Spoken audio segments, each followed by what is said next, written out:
Hi everyone, welcome to today's live stream. I'm going to be sharing with you a few really helpful tips that I've applied on my channel as a small content creator. This is a weekly workshop for small channels like mine, and so I hope that if this is your first time to come across my channel, do check out the live stream playlist, and there you will find our weekly episodes of this type of live stream and workshop, as we call it. And here you get to pick up some tips and practical tips and advice from small channel to another small channel. So for today's workshop, I want to start by sharing with you guys the YouTube or your YouTube banner. Okay. I want to know if you actually are aware that you actually should be designing your YouTube channel banner in a way where it's kind of related to how you're selling your channel. So I have experimented in so many types of YouTube channel banner. So when you go to your channel page, right, you will see, or you, if you haven't created, you should already have your YouTube channel banner. I use Canva for designing a very simple one. But what I've learned for the past 5 months, I've learned that my YouTube channel banner should be based on how it will be viewed on mobile device. The size of it, again, if you use Canva, you can see the size of um, or the standard size if you are to design a YouTube channel banner. So what advice I want to give you there is when you create a YouTube channel banner, make sure that it really will be as simple and treat it like a thumbnail, if you may. You know how when we create a thumbnail, we want to capture the attention, we want them to click the video or to click the live stream. The YouTube channel banner, I've learned at this point in my YouTube journey that it should be intentional. It should be as intentional as a YouTube or as a channel, sorry, as a video banner. Or sorry, what I meant is it should be the same intention as what you have as when you are creating a thumbnail. So when you're designing a YouTube channel banner, few things you need to remember is it should be easily viewed on mobile device. You should be using maximum of 3 words so that it will capture the attention or it will grab the attention of the viewer. At the same time, it should basically describe what your channel is all about. So I have experimented on so many different YouTube channel banners. I think I've done 3 already. And this is my final one that I've actually just recently recreated, because as I evolve my journey as a small content creator and I'm beginning to really understand what my brand is all about, what I'm trying to market to my viewer, connected to my coaching business, connected to my podcast, my upcoming podcast series. This is also something that you need to be mindful about, because if you look at your own YouTube channel banner, the question you want to have to yourself is it clear to the viewer what my channel is all about? So, yes, there is a description in the channel where we describe what our channel is all about. But at the same time, the YouTube channel banner is also going to create or send that message if your viewer is not even interested to read what your description is all about. So, this is really a big one. Make sure that after you watch this live stream on replay, check your YouTube channel banner. How does it look like to you? Is it sending clear message to the viewer what your channel is all about? But because if you can answer that, if not, you might want to consider how to update your YouTube channel banner, because only when you do that that you can really understand whether your channel is really capturing the attention of your viewer. So really understand that. Number one, the biggest tip I want to give on today's workshop is review your own YouTube channel banner. How does it look like? What is the message it's giving? At the same time, also consider the color. What does the color look like? What I did is I go to my phone and then I check on my channel.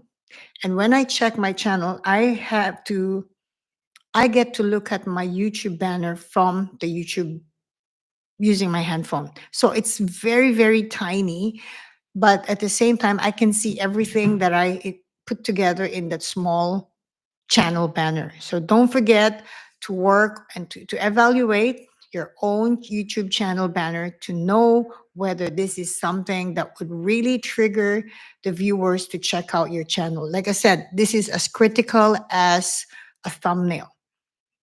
And I don't think a lot of small content creators paid so much attention on the YouTube channel banner. I think a lot of times we are so focused on the title, the description, and the thumbnail. But I can tell you, when I look at small channels, when I look at the YouTube channel banner, I can see how there's not a lot of thought put into it. And so, therefore, because there's not a lot of thought put into it, it was not so intentionally designed. So, it doesn't really capture the attention of random viewers who bumped into your channel. A lot of times, they have no time to read your description, or they don't want to read description. So, the same thing as our thumbnail. When you create a video, your thumbnail is simply what should describe what the video is about. So the channel banner should also do the same work for your channel. It should also represent what your channel is all about for them to click on your channel. And then that would take them to your playlist, and that would take them to understanding who are you, what do you have for them, what solutions are you giving to them as a viewer. So this is a very, very big tip. I hope that you're able to use this as you try to navigate. Just like myself, we're trying to navigate ways to improve our channel. And so look into your YouTube channel banner. If you have any questions, feel free to pause me on the comment section. Second tip for today. So when you create your title, right? Your title for every video that you publish. I have experimented in so many different title approaches, and I think we are overwhelmed as small content creators. We've been so overwhelmed with so many different um, ways to create a title. Some of us would follow a couple of big channels in terms of their recommendations. So, what I had been doing lately that has worked for me in terms of I've seen the significant improvement on my views and view duration and click through rate is I started to create search based content first. Okay. So I've mentioned this on the last live stream, on the last workshop, and I have to say that this is still really working out for me. So, really understand that you are creating, if for example, for me, my niche is sales, right? Because my niche is sales, I can also go on YouTube and search based content related to sales. Every week it changes, or every now and again it changes what the viewers are searching on YouTube that will be related to sales, or that would benefit them based on their sales job or small business. So rather than me creating content based on what I believe is good, but if it's not popular on the search base, then it's probably not going to go viral. It's not probably going to be popular in terms of ranking. So on my last video, 2 weeks ago, I've actually created a video where I challenge myself and say, okay, you have to create a video that is based on search, or that is actually search based content. I've done that, which is basically how to prevent sales objection. From the title to the content, the nature of the content, creating it based on the search base, I've seen the traffic is ongoing. It didn't go viral, but I've noticed that the views, every day there's views on that video. And then when I go to my analytics, I could see it showing as YouTube search, YouTube recommendation.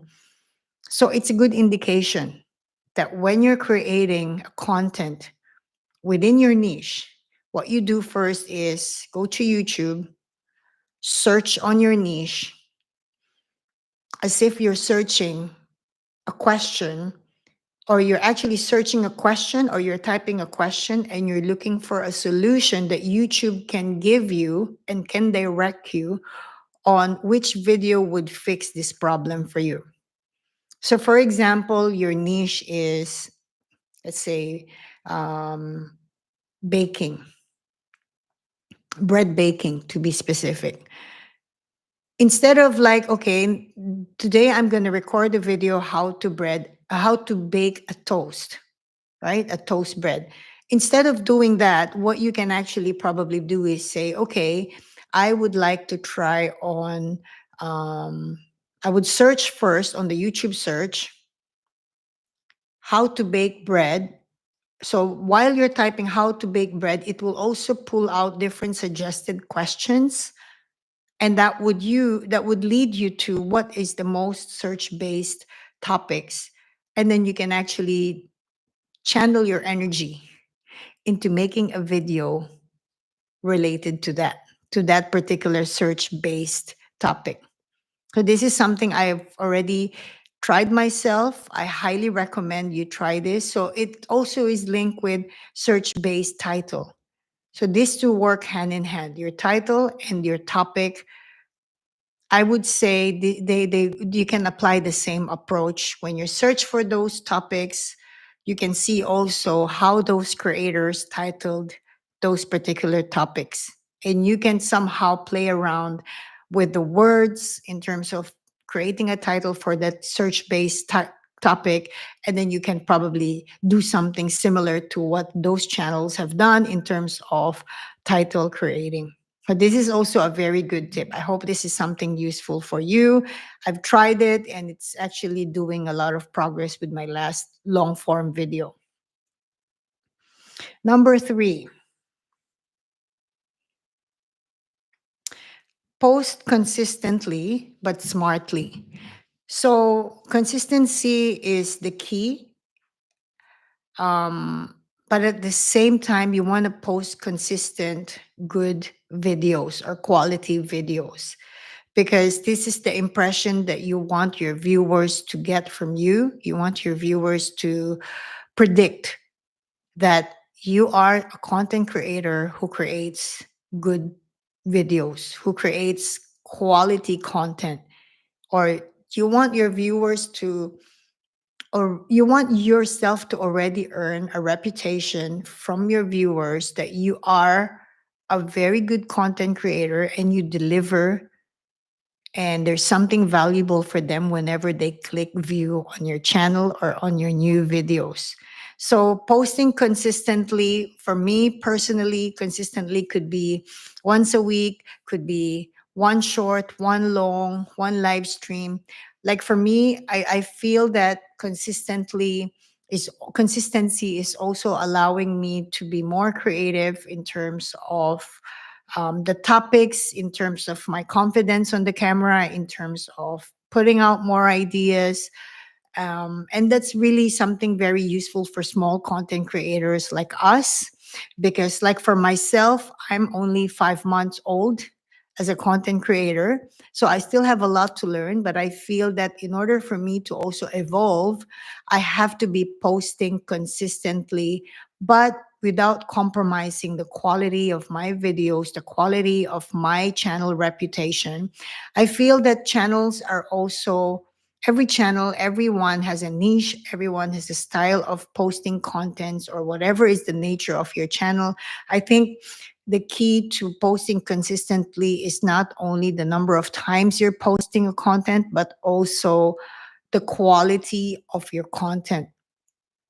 Again, to apply my sales um, mindset or my sales strategy as someone from sales industry, I think what's really applicable here is you want to make sure that you're constantly delivering um, quality presentation to your client, whether they're going to buy or not going to buy, because that would really set a trend for your viewers, whether they are returning viewers.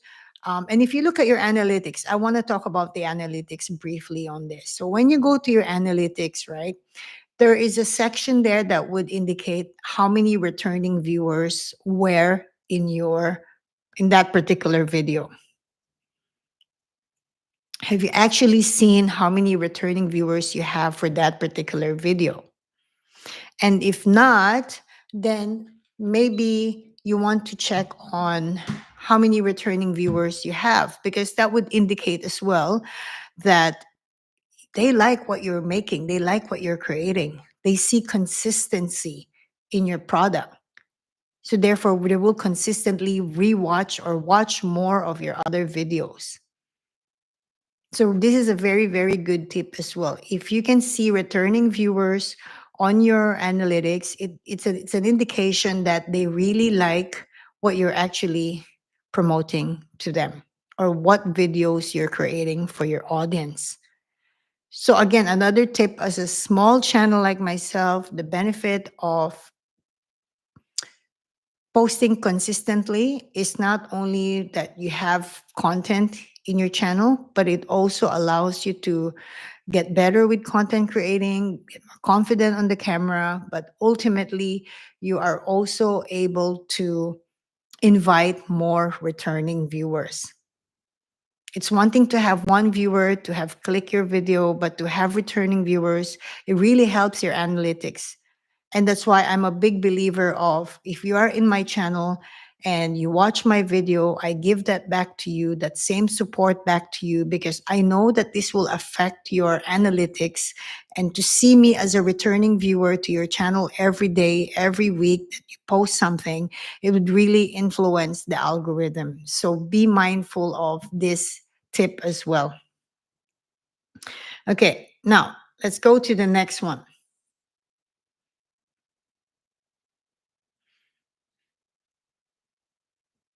Okay, the fourth tip I want to share with you. Pin your best video in your comments to drive more views. So I've just recently started pinning my comments. So what it is it also is a good thing, or it's a big thing for your channel if you pin your best video to drive more views. So okay, so let's see where we can use this tip. So on your YouTube channel, right? You go to YouTube, you click your channel, you feature two videos from your home tab. You can select two videos to feature when somebody visits your channel or somebody bumps into your channel, where they can see your recommended video or your most popular video. You know all this already. Now, if you're actually going to apply that with the intention of promoting your best videos, you can pin that on all your videos. I started doing this. It's a lot of work because I have 130 videos now.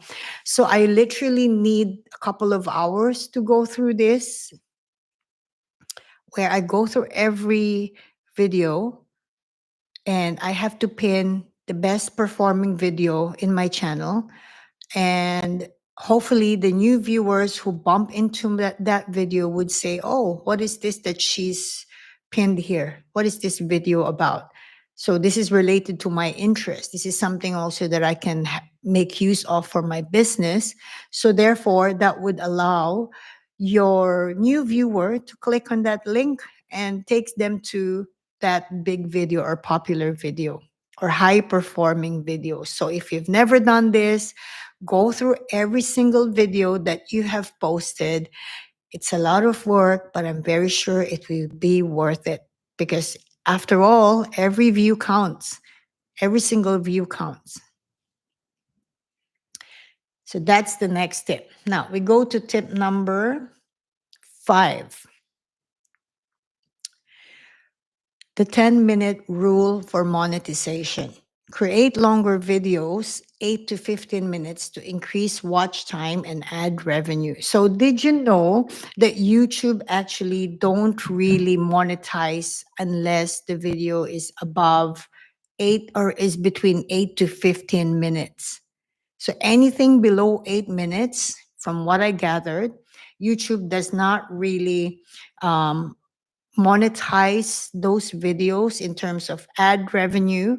And I think we've watched enough YouTube updates since the beginning of 2025. And a lot of times they do talk about how YouTube obviously prioritizes new channels. And by prioritizing new channels, it means we should be producing a lot of long form videos, long form meaning 8 minutes minimum.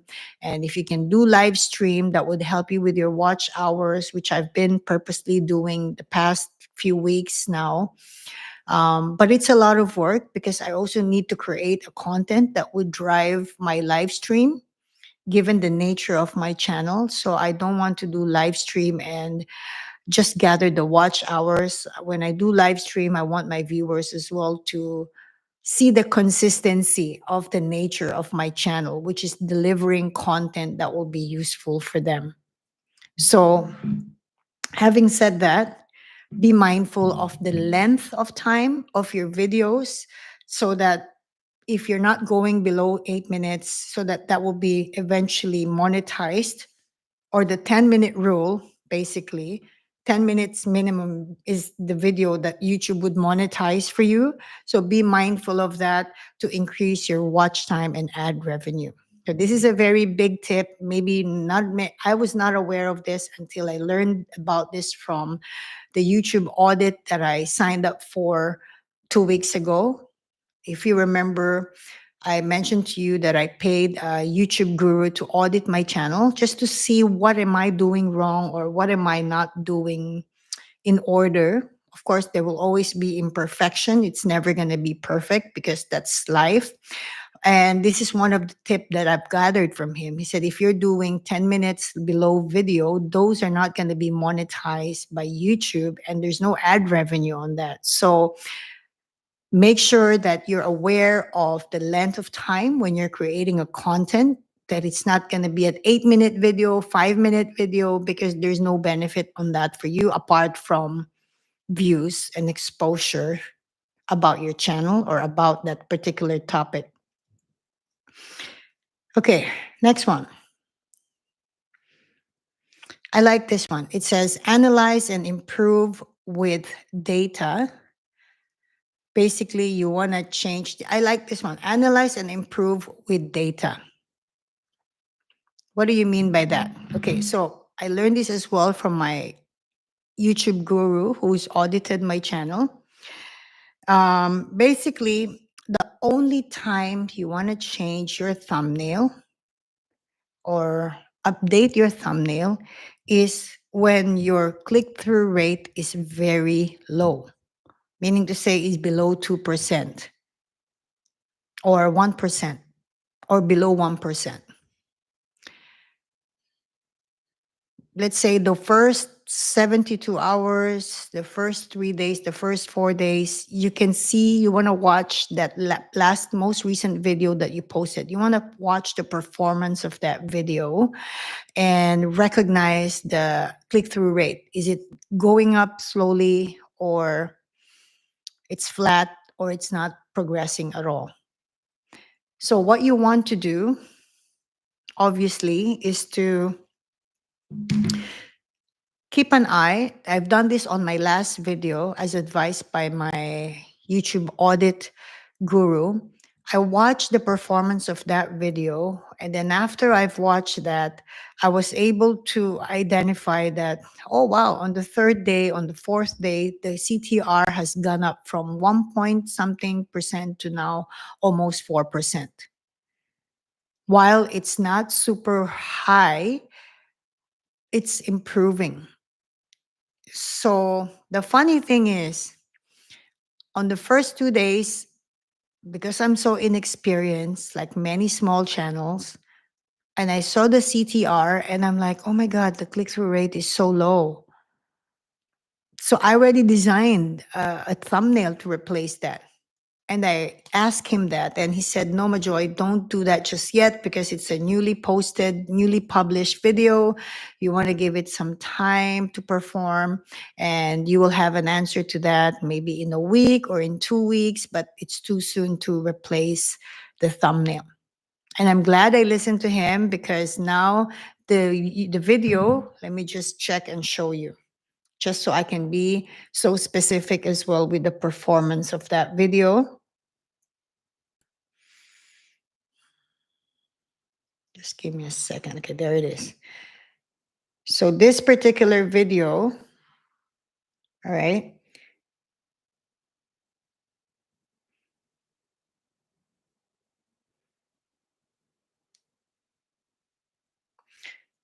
so not only that the click-through rate also improved, but I can see also that the average view duration, as you can see, is 5 minutes and 53 seconds more than usual. So the average view duration is 8 minutes and 40 seconds. I did not expect that at all on the first 2 days because I was so worried. And the returning viewers, which I was mentioning earlier, you want to see that. I had 18 returning viewers for this particular video, because it means to say that they're starting to like the consistency in my channel. Maybe they watch a video or two and they say, okay, this is what's useful for me, and she's creating contents related to that topic, and therefore I will keep coming back to view other videos that she produced. Now, going back to the click-through rate, okay, the click-through rate for this particular video is now 3.2%. Okay. Yeah. So, like I said, this is how old is this? I posted this on February 6th. So, about 11 days old video. And although the views are still relatively low, it's 54 views, but the average view duration is 8 minutes and 40 seconds. And the reach was 1,300 impressions. So, that's a good sign. It means YouTube is pushing for this particular content. And the watch time from subscribers, 77% subscribe and not subscribe. So these are the analytics information or data that we should look into as small channels, especially small channels, because we are always looking for ways to improve and get better with our approach to our content, with our ways of creating content, with how we manage our strategies for our channel. So,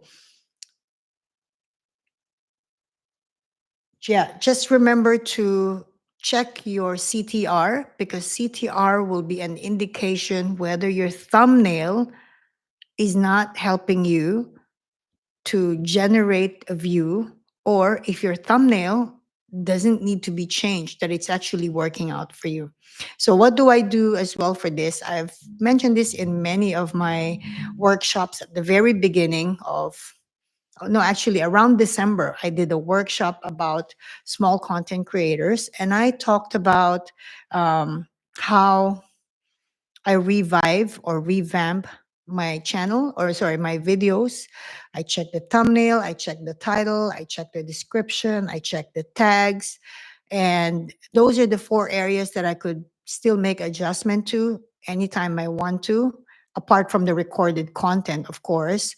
And just learn also to navigate your way to manage if there's a need to do some changes and amendments and revision and improvement. So, again, this tip is about checking your CTR, not just to know what your CTR is, but this is also for you to know whether your thumbnail is doing its job for you.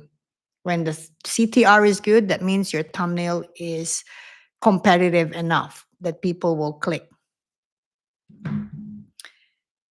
So, apart from that, tip number 7, I want to talk about make part 2 videos for popular topics. Okay. So, go onto your playlist and then see what are the most high or best performing videos in your playlist, right? So, which video is high performing? What you need to do there is to do a part 2 video of that particular best performing video. So, if you've done 50 videos, again, this is housekeeping, this is a lot of work, but this will benefit you. So, go through every video and check which one is the high performing or best performing. So what you want to do there is you obviously want to do a part 2 of the best performing video. If you've watched one of my workshop for small content creator, I have talked about creating an Excel sheet where you actually log in. Every time I create, I publish a video, I log it into my Excel sheet. I don't like to write anymore. Everything is on my computer. So it helps me to be organized, but also that is my reference for everything. So if I want to search my best performing video, I don't need to go through my entire YouTube studio one by one. I can already filter that from my Excel. At the same time, that would also guide me to know what is the most popular, what is the least popular. It really gives me a direction as a small content creator. I think because the nature of my style as a content creator is everything is intentional in terms of what topic, in terms of how do I design the thumbnail, or when do I post that type of topic or that video, because I really wanted to succeed in my channel. And so therefore I need to be open-minded to experimenting and trying different sorts of approaches and different methods. So that would be a very good advice. If you haven't heard that, make part 2 video of your best performing videos. I've done that many times in my past 130 videos. While best video is objective, for me, it's like I had a video with 7,700 views, for example. That's the best video in my channel. So I had to recreate part 2, part 3 of that theme, of that particular topic, and it still generate really good views. And I do the same thing. I do the same application to the videos that did not really perform, like really low, or I would say a video that just was just posted for that purpose, but not really to binge watch, not really to promote binge watching from my other viewers. So that's also another tip that you can actually put on your list if you want to try. It's worked for me. It's actually something really good to try. Okay, tip number 8. Build a YouTube optimized email list to capture leads with, I don't know, something like if you want to give a freebie, if you want to give a free one-time free coaching, Zoom coaching, or if you want to do if you want to give out one sales script, like in my case, because I'm a sales trainer, so the nature of my channel is sales coaching. I can do to be this one. I'm still working on this. I haven't done this, but this has been recommended to me, and I want to do this. So what my idea is to create an email list. I need to capture the leads, by giving a free one time assessment or one time coaching session, something like that. Or I can give you one page introduction sales script.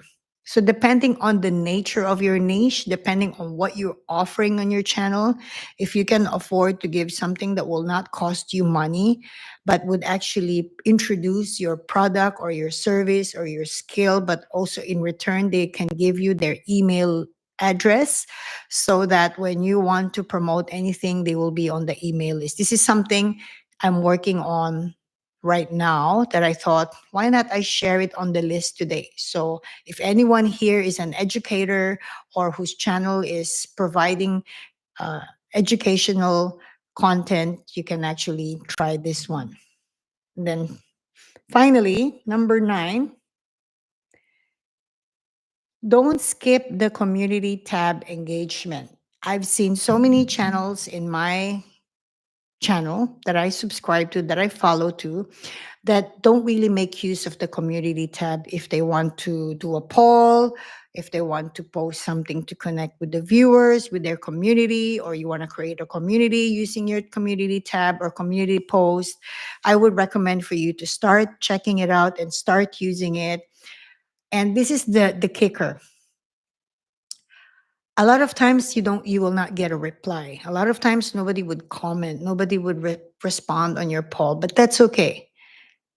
Your goal is to connect to your viewers or to the new viewers or to the YouTube world.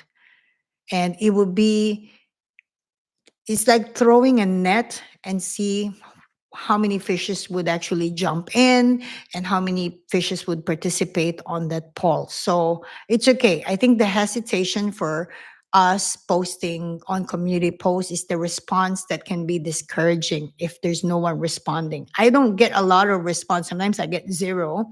And I'm okay with that because the purpose of community posts is for me to connect to my viewers and to put my name out there to the new viewers and just really use that because it's gonna go to a waste if you don't use that tool. All right, number 10. Okay, last tip I want to share with you: repurpose your best content. Okay, you want to repurpose your best content. So again, going back to the one tip I've given earlier, which is do a part 2 of your best content. Now, the idea is to repurpose your best content. So, in the form of shorts, you can actually look at in my case, I look at my Excel sheet and I check on the best performing videos. Not necessarily the number one, but I would say out of 130, I would say the top 50. Okay, the top 50 videos, then I can recreate or repurpose those 50 videos into shorts. And that would hopefully generate more new views, more discovery. And so this is again working hand in hand with my Excel sheet that I use for myself in terms of managing my content, because I'm aware that I would be doing this for a long run. I want to be successful doing this. So I have to really create this like as a business where I really have the Excel sheet to log every published content. And if I have not done that since day one, I would find myself holding on to, I don't know, 130 pages of paper and scrambling on it manually and checking what I've done, what's the best performing video, etc., etc. So I highly recommend, if you have not done an Excel sheet where you log your own published content, please do it. It would really save you a lot of time and energy, and it's extremely effective. Um, I could not live without that Excel sheet. It's really a very useful tool. So in that case, of course, like I said, turn your top performing videos into, you can You can turn it into a podcast episode. You can do it into a blog post. You can do it infographics if you're doing Instagram. So there's so many things you can repurpose. That's the beauty of creating a lot of content, because the more you create, the more you can repurpose. And this is exactly why, in closing of today's workshop, this is the reason why I encourage you to just get on a lot of live stream as small content creators. And that would also give you a lot of content to repurpose in the future, give you a lot of content to do a part two of in the future.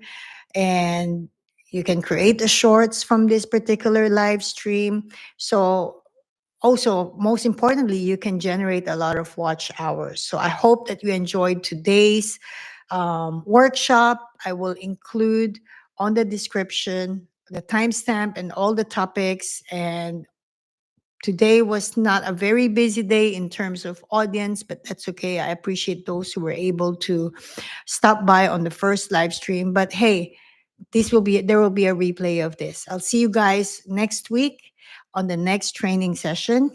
Have a good day, guys.